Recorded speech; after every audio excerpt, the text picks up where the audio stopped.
Konnichiwa. I'm a business consultant and professor based in Tokyo, Japan. Today, I would like to make a few comments on a press conference that was held on Wednesday by Carlos Ghosn, former CEO of Nissan. I don't see many Japanese people commenting or talking about this issue on YouTube. I just want to share with you how I thought about this problem from Japanese or person living in Japan point of view. So first of all, Mr. Ghosn-san, probably he is guilty according to Japanese law. So he should deserve it and get back to Japan and get a trial in Japan. Even if he have some issue in Japan's justice system, that doesn't mean he can escape from the current system and get a trial outside of the nation.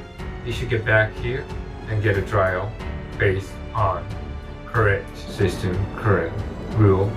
So the issue in Japan's justice system and Carlos Ghosn-san's individual justice has to be discussed separately. So he should just go get back and get a fair trial. That's the first point. But the second point, we do expect that Japan's justice system to be discussed among certain people, whether that is proper or not. There are some people other than Ghosn who's pointing out this issue about Japan's justice system, which is called hostage justice system, that prosecutors they put some suspects at the place almost like jail, and they never let them go.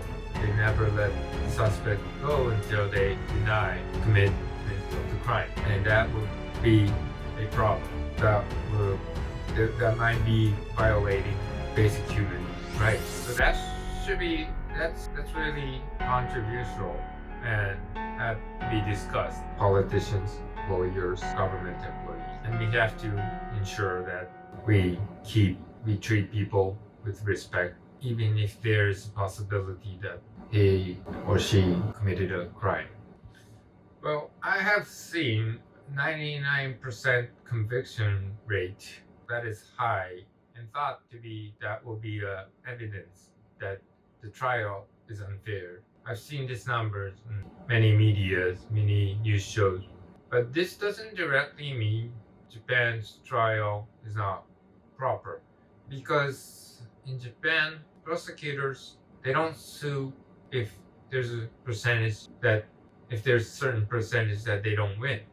They only sue suspects only when they think they're 100% sure to win. Because here, making failure is a big problem. It's a cultural thing that no failure is accepted or excused in this country, culturally. So they don't want to sue people if they're not sure. So 99% is a consequence of that cultural behavior in this country. So even if this conviction rate is high, that doesn't mean he doesn't get a fair trial. That means mostly so it means prosecutors are this time very sure about it. But then, well, of course there's an issue behind that then why we're having this trial, do the trial only if the prosecutor is 100% sure. So that would be another problem that we should discuss. We should probably after this Ghosn problem, but that doesn't mean he is innocent at all. And during the conference, Ghosn mentioned that this was a coup in Nissan, and I think that's true, but that also means it doesn't do anything about his innocent or guilty. Doesn't matter. And coup is historical stuff in Eastern countries, Japan and Korea also probably. We have a lot of history, a lot of things to tell about. There's a bunch of coup during the samurai era. Even sometimes it's thought to be okay to do this coup. So there's no wonder if it was a coup. I'm very embarrassed about Japan's security system. This escaping by instrumental box, something like Mission Impossible. That's really cool, but at the same time, I'm really upset about it. Embarrassed, ashamed of Japan's homeland security.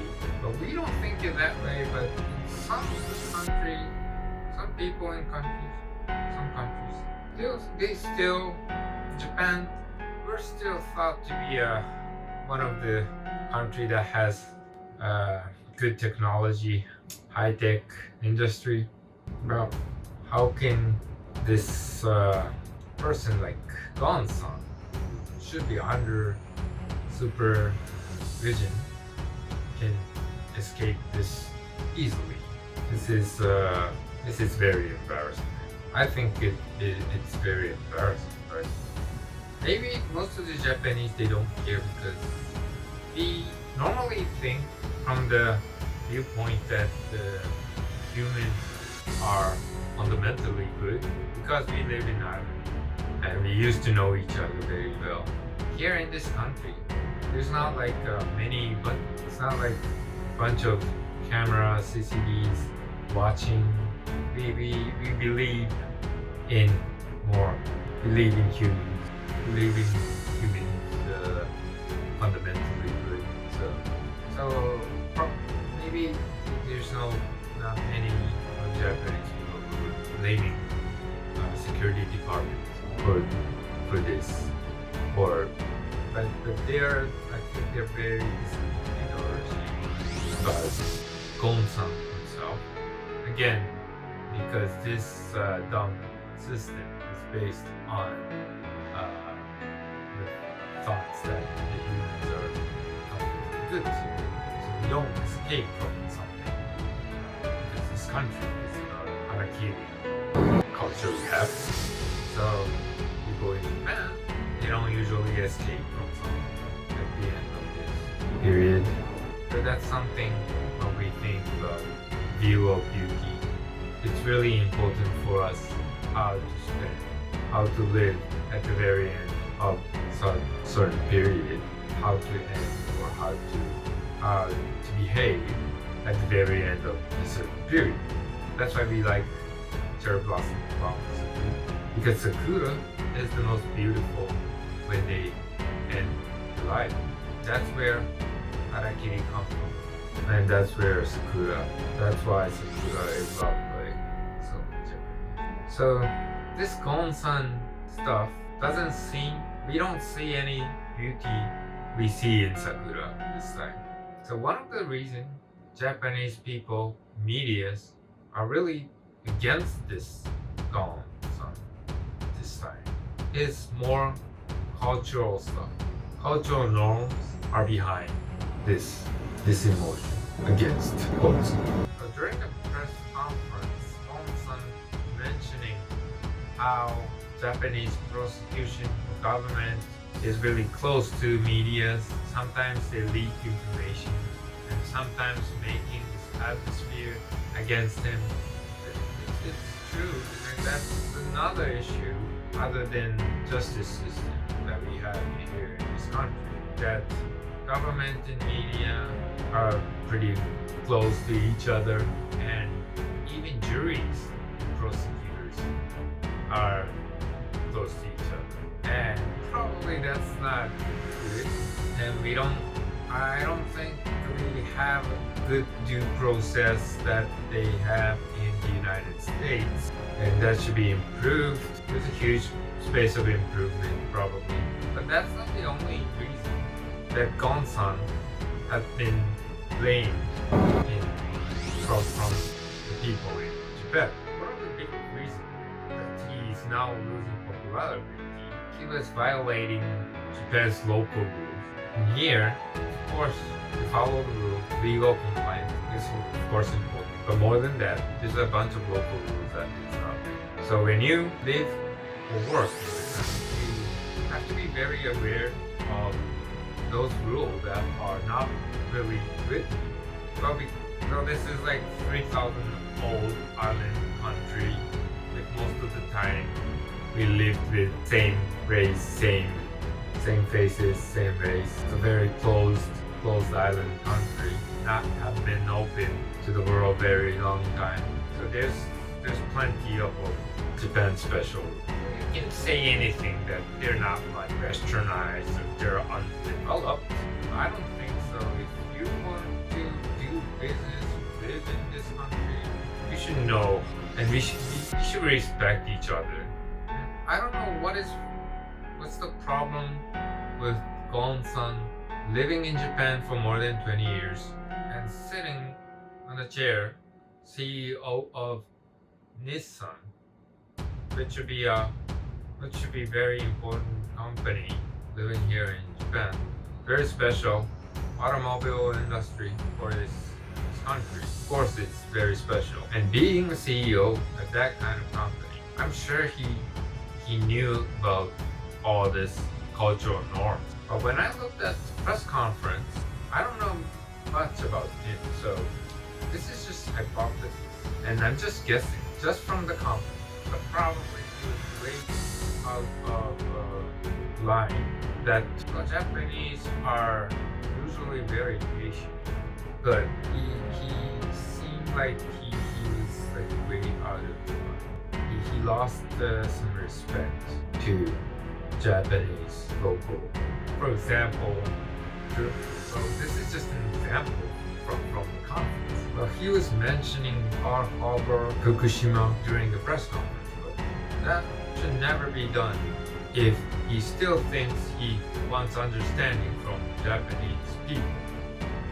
I think there's no single Japanese that was happy with his comment like that.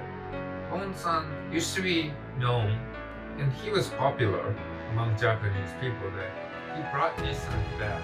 Nissan's turnover, popular, charismatic CEO in Japan. He lost his credit, not because Japanese media reported that way, but his behavior lost some respect to Japanese cultural norm, which made me very sad. We did not expect him talking about Pearl Harbor or Fukushima at that press conference. But that's nothing to do with legal. But there's many manners, local rules in this country that he should be aware of. So I don't think that's something that Japanese treats gaijin very bad. In some news program, I have seen someone saying that anchors, even news anchors, they're saying that in Japan, gaijins are treated bad. But I don't think so. If you go to another country, we should respect each other, including those cultural norms. And usually, people in Japan are very polite and patient. So we don't disrespect gaijins. But we are asking all these foreign people to understand those local rules. And of course, we're very strict about this local rules inside or more than gaijin. So most of the time, gaijin people are excused from following Japanese unique or local rules. But this time, Ghosn, well, I have only seen this press conference, so I don't know the other one. This seems like he was totally. It seems like he just lost all this respect to Japanese culture. I was very sad. So from my point of view, watching the press conference from Tokyo, our first point is guilty is guilty. So he should deserve that. Second point, Japan's justice system has to be reconsidered, as we discussed, and probably have some huge space of improvement comparing to other due systems or other systems besides. And the third point, Ghosn has been treated that way not because he was gaijin, but because he hasn't been respectful to Japanese cultural norms, especially at the last period when he was CEO. So that's all I can say from Tokyo. And usually I do this YouTube and talk about individual survival strategy because 21st century should be the time for individuals. Those new technologies, more decentralized new technologies are coming. So I usually talk about that kind of stuff in Japanese. But this time, I just wanted to share what I have thought with the rest of the world. So please comment on this video if you think something different. You're always welcome to comment from the rest of the world. Please make some comments. Thank you for watching this video. Sayonara.